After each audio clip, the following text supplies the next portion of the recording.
All right, so for a doily this small, you wouldn't really have to do very many pins, very many measures and pins, but just for the sake of me showing you how I do that, we'll do a couple different sets. Let me zoom it in just a little bit here. Move up. There we go.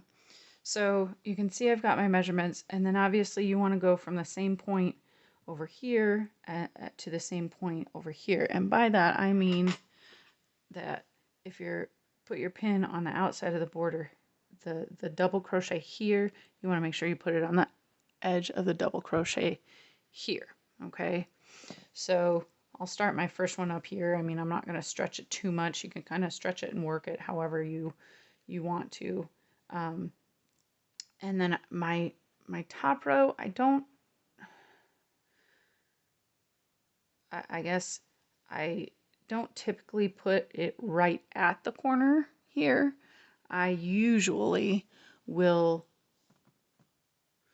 put it down just a little bit. That way, if I need to stretch this corner out to make the corner square, or at least appearing square, then I have that ability.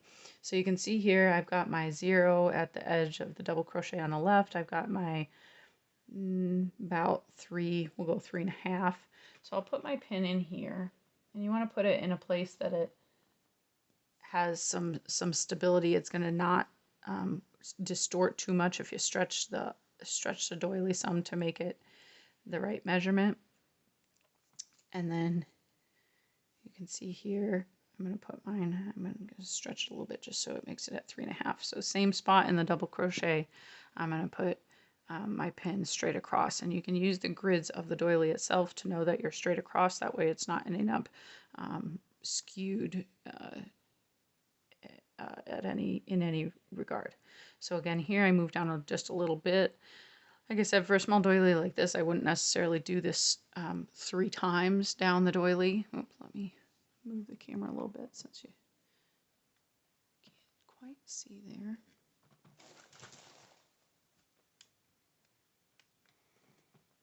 Trying to make do here with my, there we go.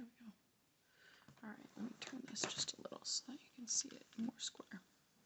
Okay, so you can see here I've got my 2 pins there. I'm going to come down just a little bit. Now remember, you're going to also want to make it square this way.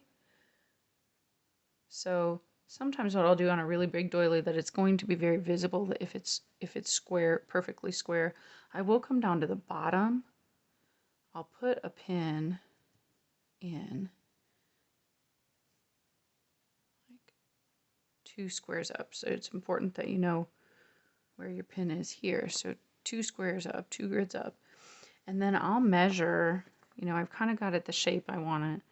I'm 2 squares down from the top, 2 up from the bottom, and then I'll measure. So this actually ends up being, I mean, again, it's a small doily, but 2 3/4.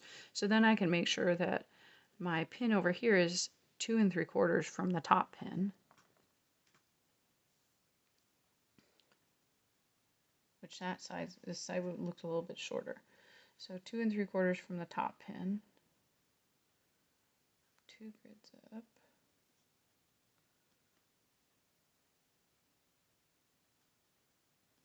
So I'll kind of temporarily pin it here. And then I'll make sure it's the 3.5 across here. And it's a little bit long, so I'll move this one just a bit. There you go. And then you can go in the middle again for a bigger doily. You can go in the middle, make your pins there. Now you can see it's kind of puckering here at the corners, but that's okay because once you get your square part squared, you really don't have to measure when you're doing these outer edges because you're just going to be doing that off of a visual of how it's looking.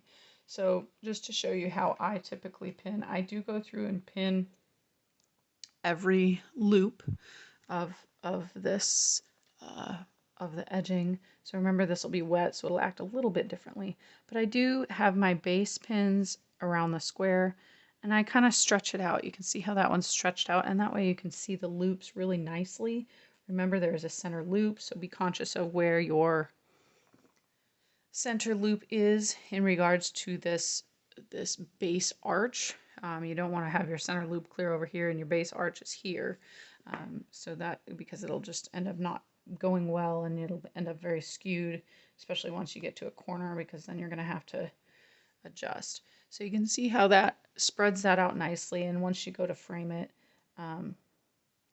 it'll look really good. I don't have any framed here that have this type of border.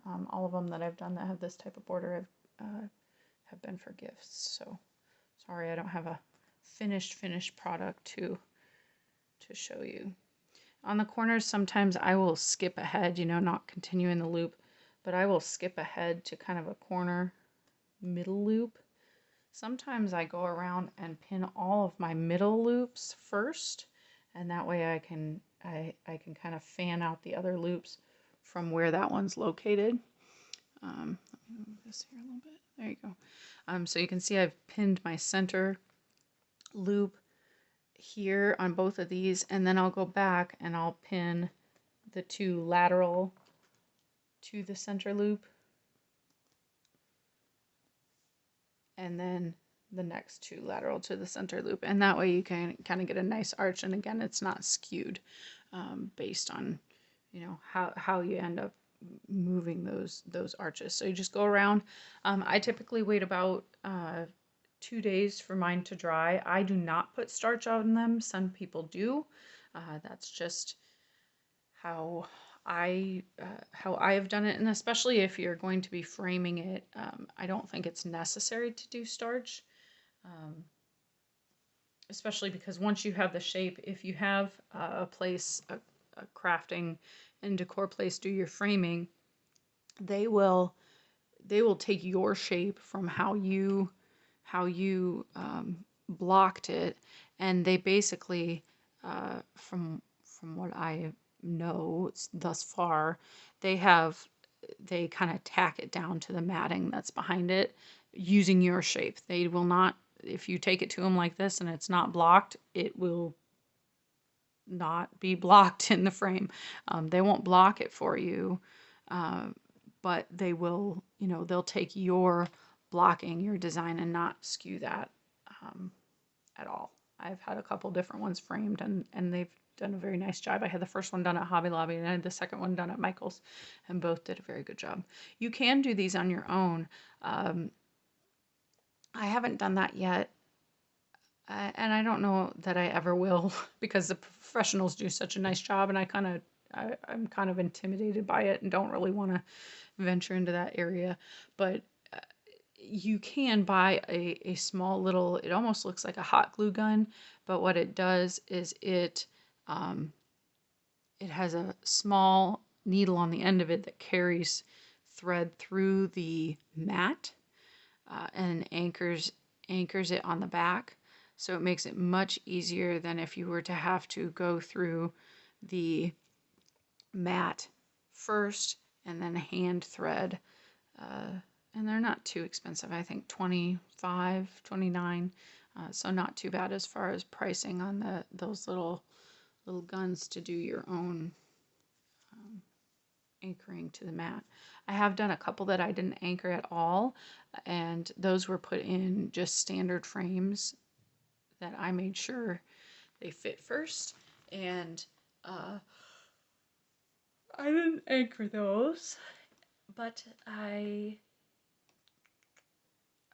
and they have stayed. I've checked on those to make sure that they were still doing okay and I didn't need to do anything differently, and those have stayed where they were, but there was enough pressure created from the pieces of the frame behind it that it does kind of smash up against the glass more than if you have it matted with